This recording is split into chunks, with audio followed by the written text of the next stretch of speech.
Assalamualaikum warahmatullahi wabarakatuh. Perkenalkan, saya Indra Marsilina dari Prodi Farmasi Fakultas Kesehatan Universitas Harapan Bangsa Purwokerto. Di sini saya akan menjelaskan tentang sistem neurologi dari penyakit. Yang pertama ada penyakit Alzheimer, yang kedua ada multiple sclerosis, dan yang ketiga ada gangguan nyeri kepala. Di sini saya yang pertama akan menjelaskan tentang apa itu penyakit Alzheimer.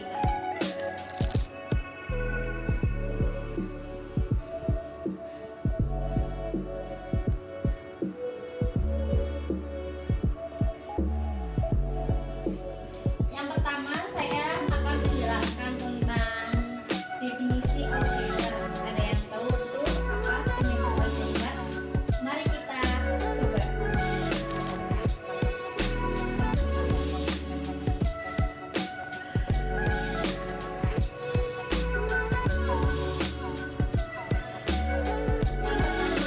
Definisi dari Alzheimer itu sendiri menurut Whitburn adalah salah satu penurunan fungsi kognitif, gangguan intelektual, daya ingat, dan semakin lama semakin memburuk atau progresif dan tidak dapat diubah atau irreversible.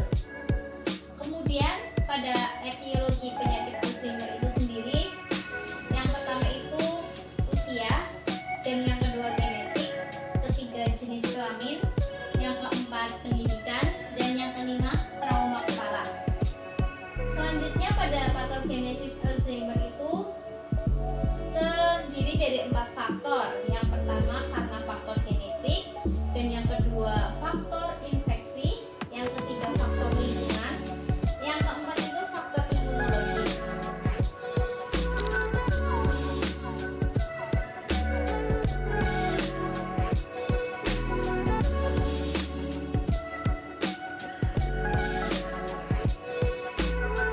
Selanjutnya ada epidemiologi dari penyakit Alzheimer. Epidemiologi ini terbagi menjadi 2 kelompok. Yang pertama itu ada kelompok penderita usia kurang dari 65 tahun disebut sebagai early onset, sedangkan yang menderita pada usia lebih dari 65 tahun itu disebut late onset. Kemudian Seyhomrup dan Koleangus itu melaporkan insidensi berdasarkan umur 4,4 per 1000 jiwa pada usia 30 sampai 50 tahun, 95,8 per 1000 jiwa pada usia lebih dari 80 tahun. Kemudian diagnosis dari Alzheimer itu sendiri itu melalui autopsi otak pasien post mortem, yakni ditemukan pada plat amiloid dan neurofibrili tangles.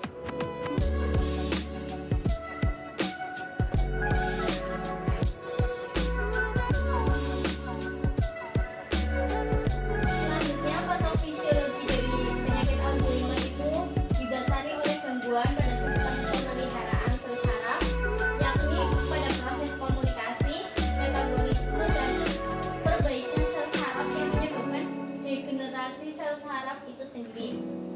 Kemudian patofisiologi Alzheimer adalah pembentukan plat amiloid, neurofibrilari tangles, kerusakan saraf, dan sinap akibat stres oksidatif, reaksi inflamasi yang dianggap berperan dalam perburukan kondisi pasien Alzheimer.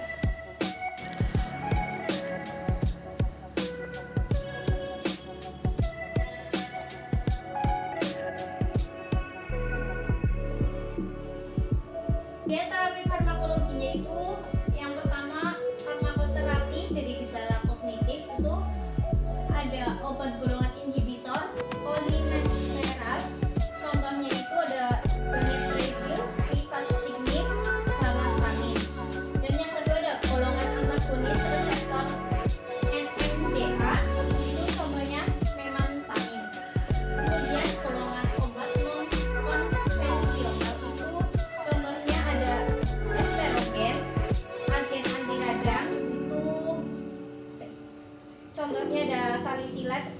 diklometamin, dan lipid lowerantinin agen, antioksidan, dan ginkgo biloba.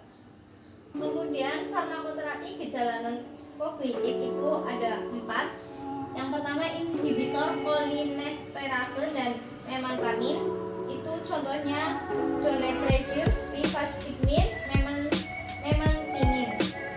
Dan yang kedua ada antipsikoris, contohnya itu ada risperidin, olanzapin, quetiapine. Dan yang ketiga ada antidepresan, itu contohnya ada sertraline, sitoprolam, fluoxetine. Kemudian terapi lainnya itu ada benzodiazepin, selikin, hexazepam. Kemudian terapi non farmakologi itu dengan cara berhenti merokok, olahraga dengan rutin, minum kopi, makan seleci atau paprika, diet mediterani, mengonsumsi kunyit. Kemudian dari terapi farmakologi itu ada tujuan terapi. Yang pertama itu ada stimulasi kognitif, itu untuk meningkatkan daya ingat, kemampuan berkomunikasi, dan kemampuan memecahkan masalah. Yang kedua ada terapi relaksasi dan terapi perilaku kognitif, itu untuk mengurangi halusinasi, delusi, kecemasan atau depresi yang dialami oleh penderita. Kemudian topik yang kedua itu ada penyakit multiple sclerosis atau biasa disingkat dengan MS.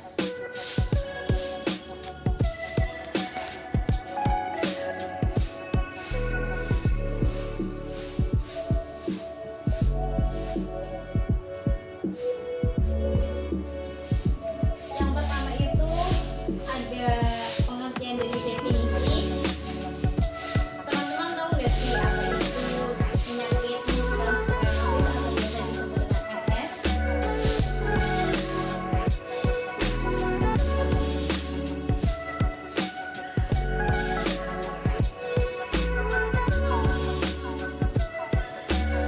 Yang pertama ada definisi multiple sclerosis.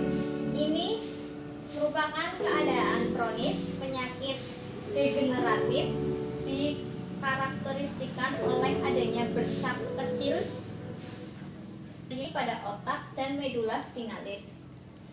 Yang kedua ada etiologi multiple sclerosis. Ini penyebabnya terjadi multiple sclerosis masih belum diketahui secara pasti.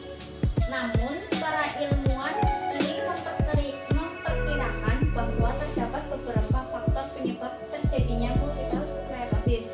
Penyebab multiple sclerosis ini belum diketahui secara pasti, namun ada dugaan yang berkaitan dengan virus dan mekanisme autoimun.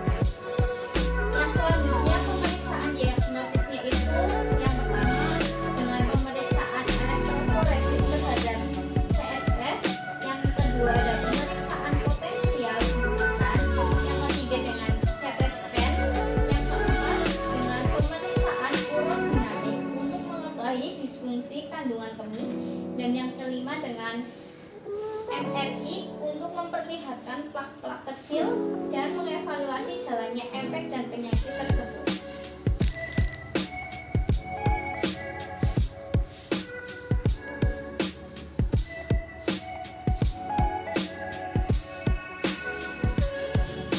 Selanjutnya ada klasifikasi multiple sclerosis atau MS ini menurut basis neurologi.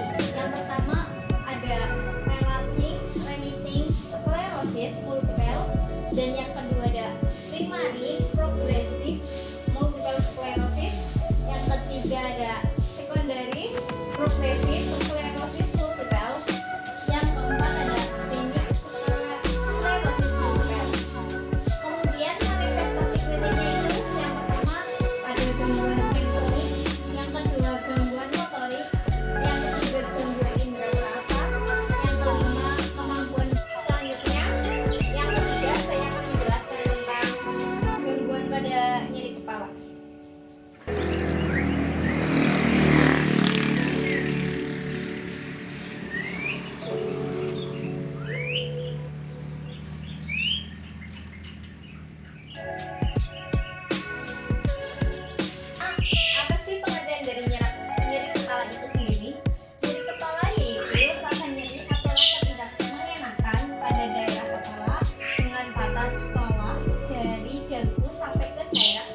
modulasi nyeri terletak pada kotak-kotak.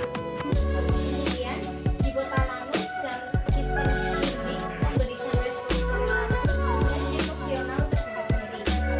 Kemudian pada talamus ini terjadi persepsi nyeri dan terakhir pada korteks somatosensorik dapat memprovokasi dan intensitas nyeri. Kemudian faktor-faktor pemicu nyeri kepala itu sendiri, yang pertama itu karena stres, yang kedua usia, yang ketiga kebisingan, yang keempat itu masa kerja, yang kelima cahaya matahari, yang keenam karena lapar, dan ketujuh migrain, kedelapan neoplas.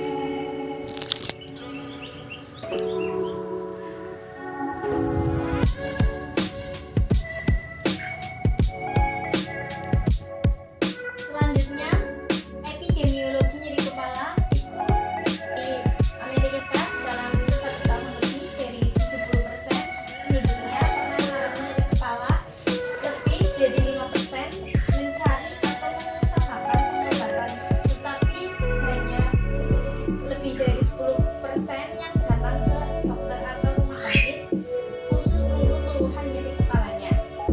Kemudian pemeriksaan nyeri kepala itu yang pertama ada anamnesis, yang kedua pemeriksaan secara objektif, yang ketiga pemeriksaan dengan alat, dan yang keempat pemeriksaan melalui laboratorium.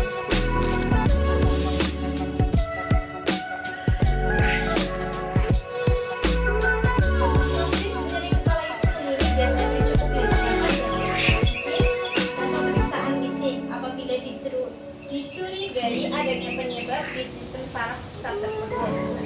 Selanjutnya, terapi nyeri kepala itu yang pertama dengan terapi farmakologis. Pada